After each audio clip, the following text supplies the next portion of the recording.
Hi, and welcome to Fusion 360. My name is Ed Robledo from the Fusion 360 family, and I would like to give you a quick tutorial about exporting your PCB manufacturing files in ODB++ format. Well, the Open Database format is a manufacturing-oriented PCB data format that includes all of the necessary data for fabrication, assembly, and testing using a single structure. ODB++ is the most widely used intelligent data exchange format in the PCB industry. To learn more about it, I'm going to go ahead and leave a link in the description to a recent blog that we published about ODB++.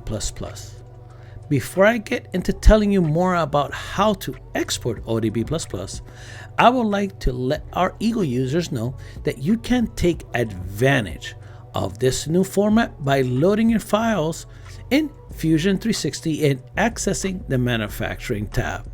Please remember that EAGLE files are 100% compatible with Fusion 360. Well, after completing your design, it's time to create your manufacturing files. From the manufacturing tab, you're going to notice a new icon for the ODB++ output. You have the option to export the ODB++ file in different compression formats. Make sure to contact your manufacturer to find out what is their preference. The options are going to be .zip, TGC, and tar. TGC and tar are the Unix-based archiving systems frequently used for backups or for emailing. I will be using the zip compression and provide a path where I want the files to be saved. Now, I'll go ahead and click OK. The files are created in a few moments. I will use my Explorer to take a look at the exported files. I'll be using a ODB++ viewer just to take a look at my files.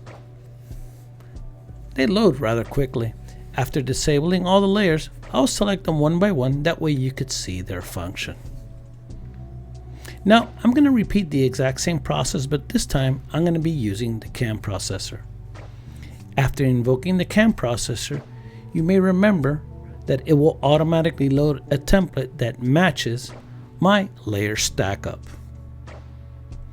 Now, you're going to notice that there's an additional section in the CAM processor. One for your Gerber files, your assembly files, and this brand new section for ODB++. It is possible to set which units is preferred for the output from the following menu. The format that will be used for the output is 8.1, which actually is the most recent format available. You'll be setting up the file output prefix and the output name.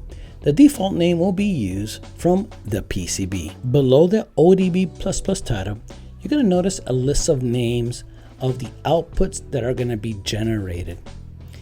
The final output is going to include additional files which are going to be related to each respective layer. For our example, we're going to be using a 4-signal layer board. Now, let's go over each one of these sections that is going to be generated. You'll notice that the first one is called Comp Top. These are the components on the top layer. There's no preview for this layer. Now, the next one is the solder paste top layer. This is all of the solder paste for your surface mount components. The next one is the silk screen on the top side. So these are all the component outlines and the name attributes for your components that are on the top layer. The next one is your solder mask for the top layers, which include your through-hole components as well as your surface mount components. Now, the one titled top is all of the routing that is going to be appearing on the top layer, all the copper. So you notice the surface mount pads, the vias, and the polygon port that is on that layer as well. Now the next one doesn't have a preview either, but it's referring to the pre-preg material that is being used. It's a non-conductive, it's a dielectric material that is going to be existing between the top layer and layer 2. Okay. Now the next one is route 2. If I had any traces on layer 2, you would actually be seeing them here as well. So right now what you're seeing is the plating material for the vias as well as the through-hole pads as well. Now the next one is also the core, which is another non-conductive core material that is used for the board, which is in between layer 2 as well as layer 15. Now layer 15, route 15, is for all of the copper traces or copper assets on layer 15. In this case, I only have the vias and the through-hole pads as well. Now the next one is the pre-preg material, which is between layer 15 and the bottom layer. Remember that with Fusion 360, we're always working from the outer layers to the inner layers. Now the next one is the bottom copper layer, which you're going to notice the vias and some traces as well as my through-hole pads as well. We continue with the solder mask for the bottom layer, followed by the silk screen on the bottom layer. In this case, it's totally blank because I have no components on the bottom side of the board. The solder paste for the bottom, which also appears blank because I have nothing on the layer, on any components on that layer.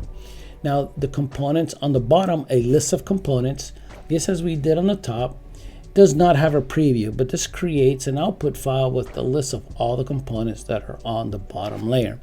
Now the through hole section is going to create all of the drill holes that are plated on my board, and the route, which is the last one, is all the holes that are non-plated on our board.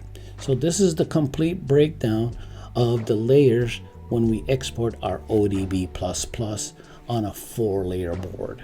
Clicking process job, the files will be located in a folder that you have specified. With the files completely exported, now I'm going to go ahead and use, as I did earlier, an ODB++ viewer, yes, to verify that my files and my list of layers match those that I handed in the CAM processor.